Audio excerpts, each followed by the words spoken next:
Starting in verse 2, by this gospel you are saved if you hold firmly to the word I preached to you. Otherwise you have believed in vain. For what I received I passed on to you as of first importance, that Christ died for our sins according to the Scriptures, that he was buried, that he was raised on the third day according to the Scriptures, and that he appeared to Cephas and then to the 12. After that he appeared to more than 500 of the brothers and sisters at the same time, most of whom are still living, though some have fallen asleep. This is the word of our God. Christ is risen. Christ is risen indeed. Hallelujah.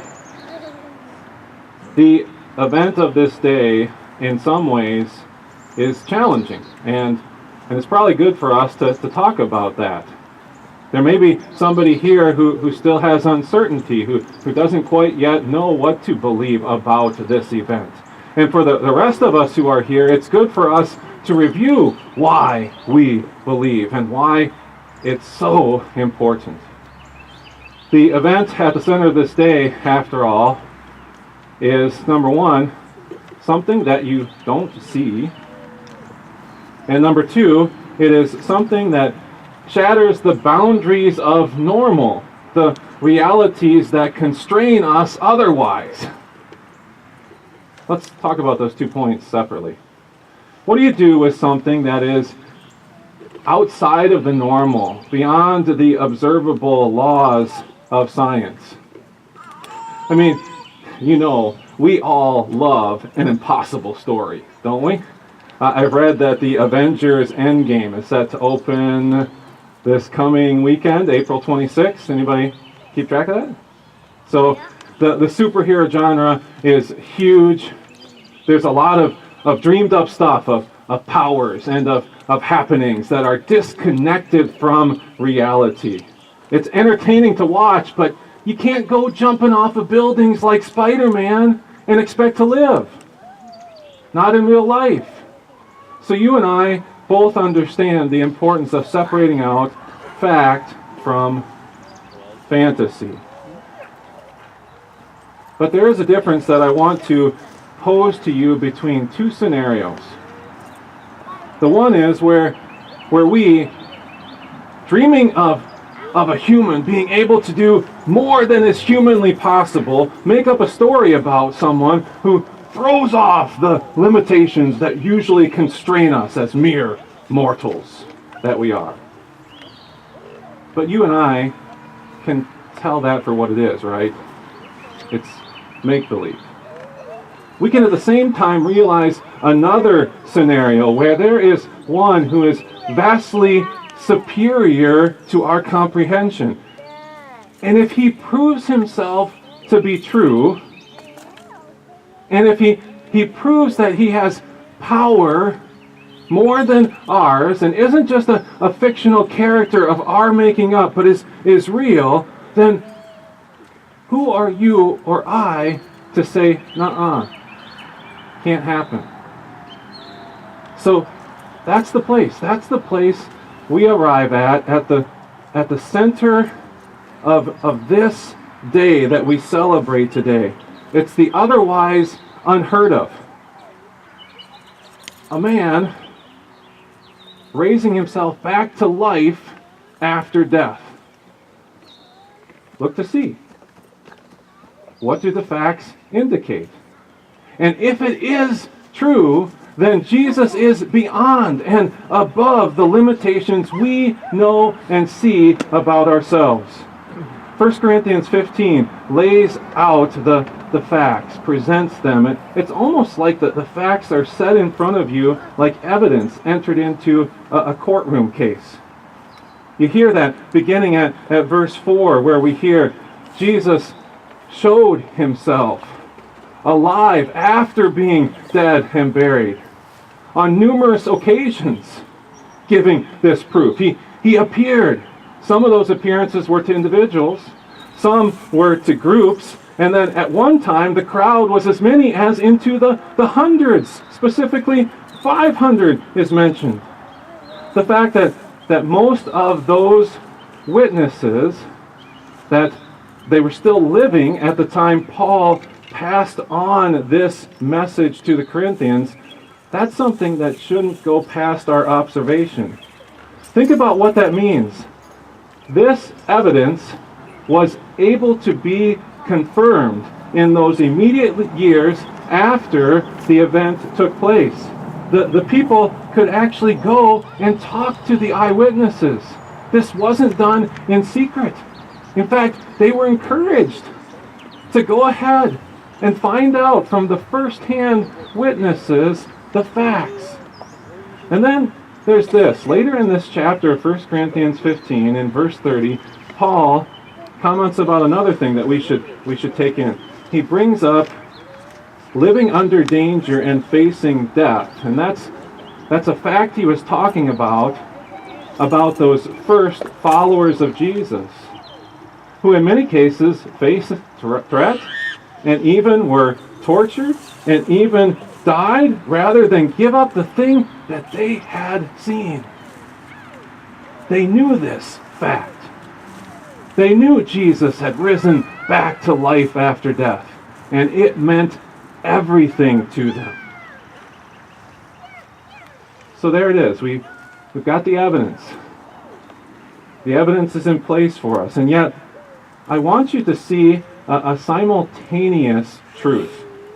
There is a pattern started at the tomb of Easter already that is still in effect up to this very present. Did you think about how the followers of Jesus didn't see him first thing on Easter morning? What happened for them first? They were given the word of his resurrection. In fact, Jesus had told them this long before his resurrection day.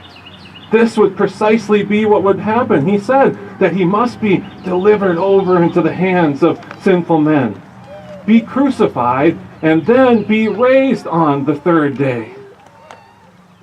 And then God sent the angel on Easter morning to remind them of just what Jesus had said. The angel declared, "He has risen. Remember what he told you?" Our faith in Jesus' resurrection is not without facts, but honestly, it's not being able to see all the facts that convinces us as Christians of this truth. It is God's word of truth.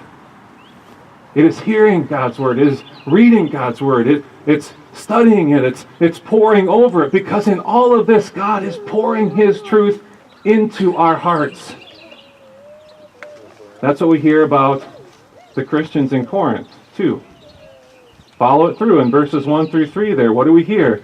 They had taken their stand on the gospel, the good news that had been passed on to them. And they were told, hold firmly to this word. This is what has been written down for us too. This is the message that saves. Otherwise, you are lost. And all of that leads us back to that other challenge about the fact that the center of this day, which I mentioned at the beginning of the message. There's a second aspect I said we'd come back to, and it's this. This is something that we don't see. So, what do you do with something that you don't see? How do you handle that issue? You know, there's the saying, seeing is believing, right? And we as people, we love to see in order to confirm things, but you certainly don't dismiss everything that you don't see, do you?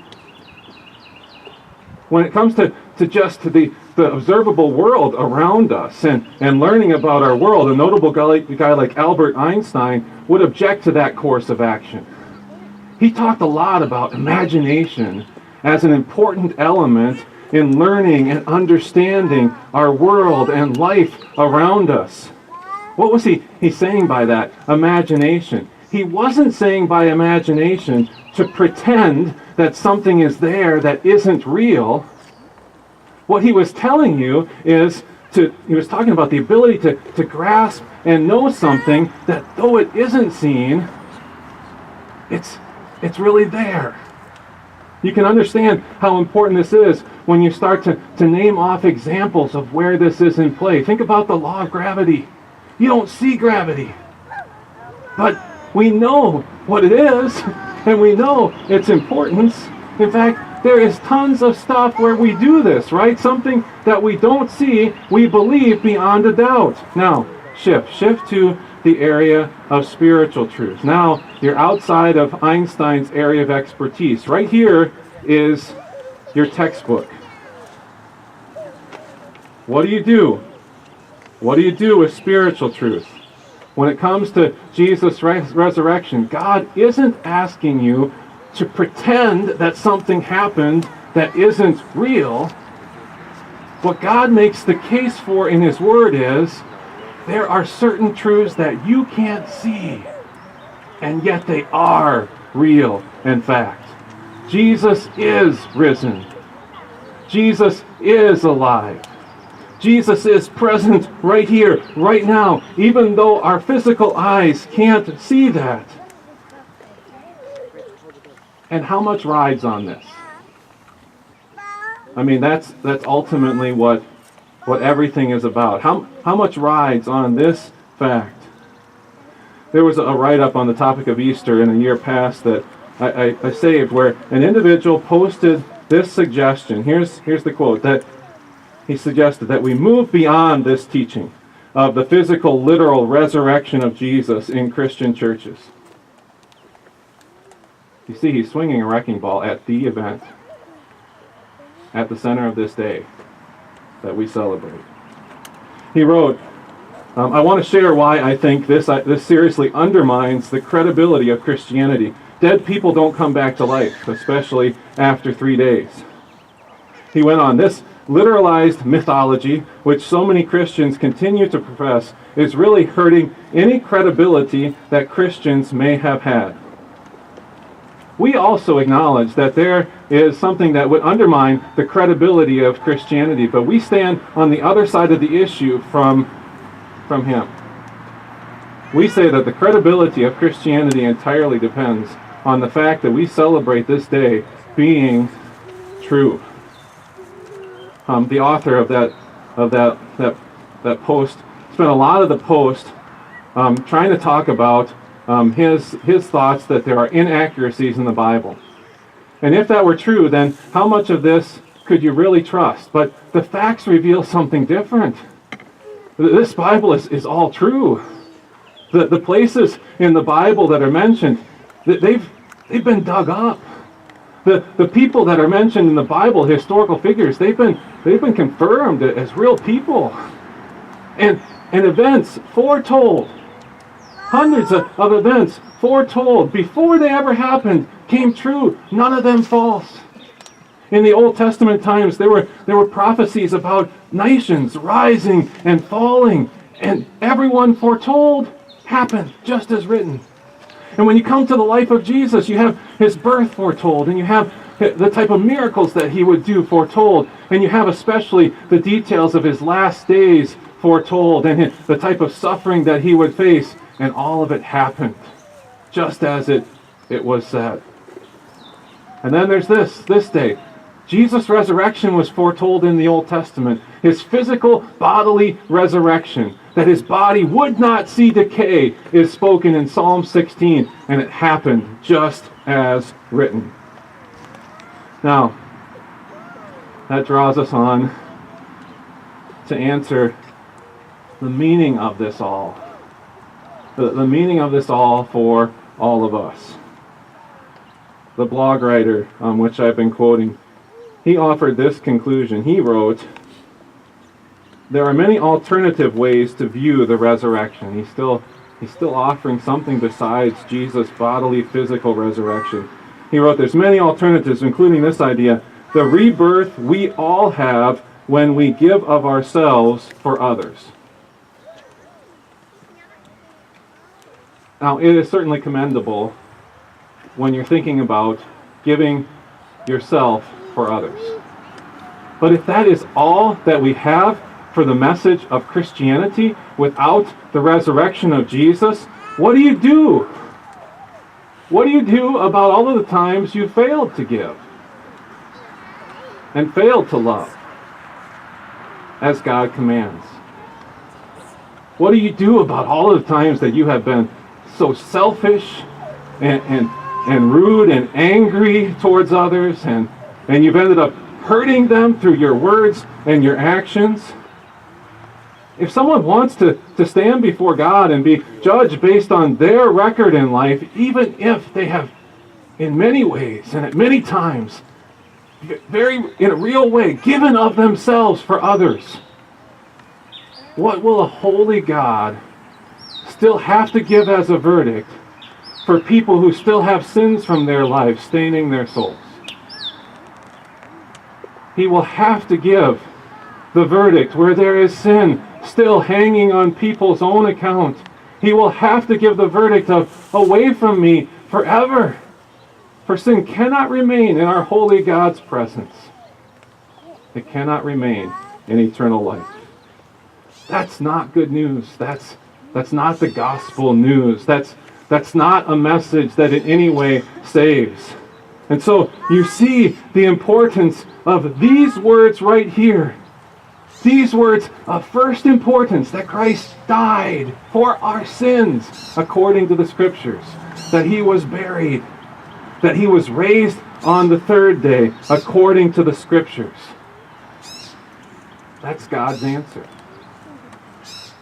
God gave a solution, a way, the way to be free from sin. It's just this: stand in honesty and cling to his truth. I admit my sin, and it's true, God, what you reveal in your word, what I deserve for that sin. So I ask you, don't judge me based on my record. Judge me instead based on Jesus' record. His life lived perfectly in my place. His punishment taking death, taking the punishment my sins deserved. And it's that very event that we celebrate today of Jesus' resurrection that God points to as indisputable proof that everyone who trusts in Jesus' work is forgiven. Not guilty is God's verdict for everyone whose faith is in Jesus. This is God's gift to you through faith in Jesus. See life and see our world as it really is. Not merely what you can see with your human eyes. Jesus is risen. Jesus is alive. Jesus is present. And that proves that he is almighty. It proves that he is God. But it proves even more than that. It also shows you that he is the one to know and trust in, to get you from life here through death to eternal life with our God. I mentioned Avengers Endgame earlier, due out in theaters this Friday. Evidently, it's been almost a year since Avengers Infinity War left things hanging, unresolved. I haven't seen the movie yet. I had to check the title. But I've read about the ending. There's death at the ending of Avengers Infinity War, the one from last year. Now, I won't give away any more. If you still want to see it and you don't know who died, I'm not going to reveal anything more. But I've been told this: there's the hope in Endgame. There's the hope that the superheroes will be able to in some way, to some extent, reverse death, to bring some of those who have gone back to life. What do you think? You think it's going to happen? I hope it does, because I kind of like that kind of story. But just remember, it's fiction. It's great to enjoy for entertainment, but when you get to the real world, there's only one who actually has power to bring back from death to life. What we celebrate today is the fact that Jesus' stilled heart began beating again on this day. Beating again, never to stop again. Beating for you and beating for me. Jesus' beating heart is the proof of God's victory over sin, which means not guilty is God's verdict guaranteed to all who trust in Him, who trust in what He has done. This is the truth of Easter. Hallelujah. Amen.